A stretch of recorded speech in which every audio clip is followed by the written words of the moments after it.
لگا کر رہے تھے، بہت شکریہ آپ کا۔ نماز عید کی ادائیگی کے بعد سنت ابراہیمی پر عمل کرتے ہوئے اسلام آباد میں بھی اللہ تعالیٰ کے حضور جانوروں کی قربانی پیش کی جا رہی ہے۔ اسلام آباد میں قربانی اور شہریوں کے جوش و خروش کے حوالے سے مزید بتا رہے ہیں نمائندہ خصوصی سلمان علی اوان۔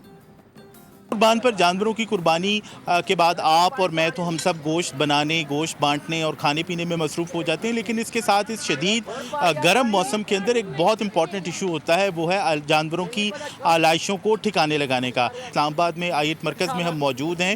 جانوروں کی آلائشوں کو فوری طور پر ٹھکانے لگایا جا رہا ہے، ڈسپوز آف کیا جا رہا ہے۔ یہاں پر میرے ساتھ سی ڈی اے انسپیکٹر موجود ہیں جن کا نام ملک عثمان ہے، ان سے بات کرتے ہیں، ان سے جانتے ہیں کہ سی ڈی اے کی کیا انتظامات ہیں اور آلائشوں کو کس طرح سے ڈسپوز آف کیا جا رہا ہے۔ اس کے لیے ہمیں جو انتظامیہ نے آرڈر کیے ہیں اس کو فالو کر رہے ہیں۔ سب سے پہلے ہم نے بنائے ہیں گڑھے بنائے ہیں، وہ ہم نے 20-20 فٹ کے گڑھے بنائے ہیں لمبائی اور چوڑائی کے حساب سے، ٹھیک ہے۔ ابھی یہ اجتماعی پوائنٹ ہے، اجتماعی پوائنٹ جہاں پہ ہمارے ورکر ڈیبیوٹس ہیں، جیسے قربانی ہو رہی ہے، لاشیں نکل کے ہمارے پاس شاپنگ بینگ ہے، اس میں ہم ڈالیں گے۔ ابھی ہماری مشینری آئے گی، جب یہ ہو جائیں گے 15-20 پیکٹ اکٹھے، مشینری آئے گی، مشینری یہاں سے اٹھا کے لے کے گڑھوں میں ڈسپوز کر دیں گے۔ جو بالکل آپ نے عثمان صاحب کی بات سنی، وہ ہمیں بتا رہے ہیں کہ یہاں پر خصوصی بیگز پرووائڈ کیے گئے ہیں اور اس کے ساتھ ساتھ پھر یہاں پر گاڑیاں جو ہیں وہ ان کو اویلیبل کی گئی ہیں۔ گاڑیوں کے اندر ان آلائشوں کو لے جا کر ایک جو ڈمپنگ سائٹ ہے وہاں پر ڈسپوز کیا جاتا ہے، تو یہ ایک اچھا ارینجمنٹ ہے جس میں آپ دیکھ رہے ہیں کہ آلائشوں کو یہاں پر 7 ٹھکانے لگایا جا رہا ہے۔